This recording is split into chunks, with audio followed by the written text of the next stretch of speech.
Vamos iniciar nossa leitura em nome do Pai, do Filho e do Espírito Santo. Amém.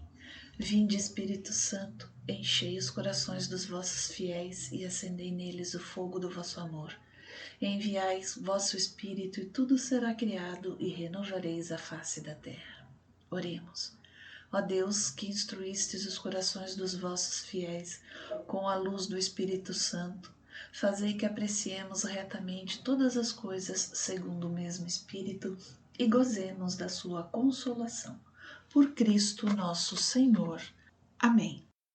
Introdução ao livro dos Juízes.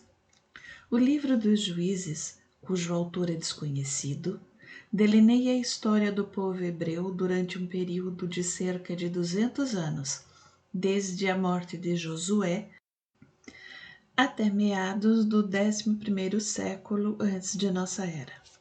Temos aí uma espécie de coleção de narração épicas inspiradas nas ações heróicas de homens chamados juízes.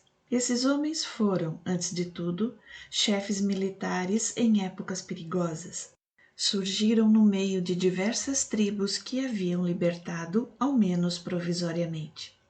É um período de decadência política e religiosa. As tribos israelenses ainda não têm força bastante para impor-se no meio das populações cananeias e para resistir à pressão dos filisteus. Por outro lado, o povo se vai deixando seduzir pela vida fácil das nações vizinhas, cujos costumes grosseiros e práticas idolátricas vai adotando. Cada uma dessas pequenas epopeias é-nos descrita em planos semelhantes entre si, nos quais se descobre um movimento em 4 tempos. Os israelitas fizeram o mal diante dos olhos do Senhor. A ira do Senhor inflamou-se contra eles e entregou-os às mãos de seus inimigos, pelos quais foram escravizados. Mas eles gritaram, recorrendo ao Senhor, que lhes suscitou um libertador para livrá-los.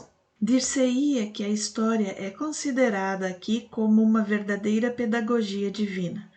As desgraças são consideradas como castigo, a libertação como um perdão. Deus é o único Senhor e o único guia de seu povo. Eis aqui algumas passagens mais notáveis. Capítulo 2, em que se expõe a interpretação que se deve dar aos acontecimentos que em seguida se vão ler. Capítulo 3, História de Otoniel e de Aote. Capítulo 4, História de Débora, a profetisa e juíza. Capítulo 6 a 8, História de Gideão. Capítulo 9, o usurpador Abimeleque. Capítulo 11, a história decepcionante de Jefté, que nos demonstra que os heróis do povo de Deus, afinal de contas, não passam de simples homens e que este povo, embora escolhido por Deus, estava ainda inteiramente eivado de costumes bárbaros das nações vizinhas. Capítulos 13 a 16. A história de Sansão, um homem eleito, mas desobediente, que enfrenta a paciência divina. Ele não deixa de cumprir a missão a qual a graça o destinara, e em virtude dessa mesma eleição, obtém que o castigo divino seja atenuado e que, em último lugar, triunfe a misericórdia. O livro dos Juízes encerra em apêndice 2 relações particularmente violentas e cruéis. Difícil nos é hoje situá-las com exatidão. A primeira parece ser posterior à época dos juízes. É a história da fundação de um pequeno santuário idolátrico, uma espécie de igreja dissidente.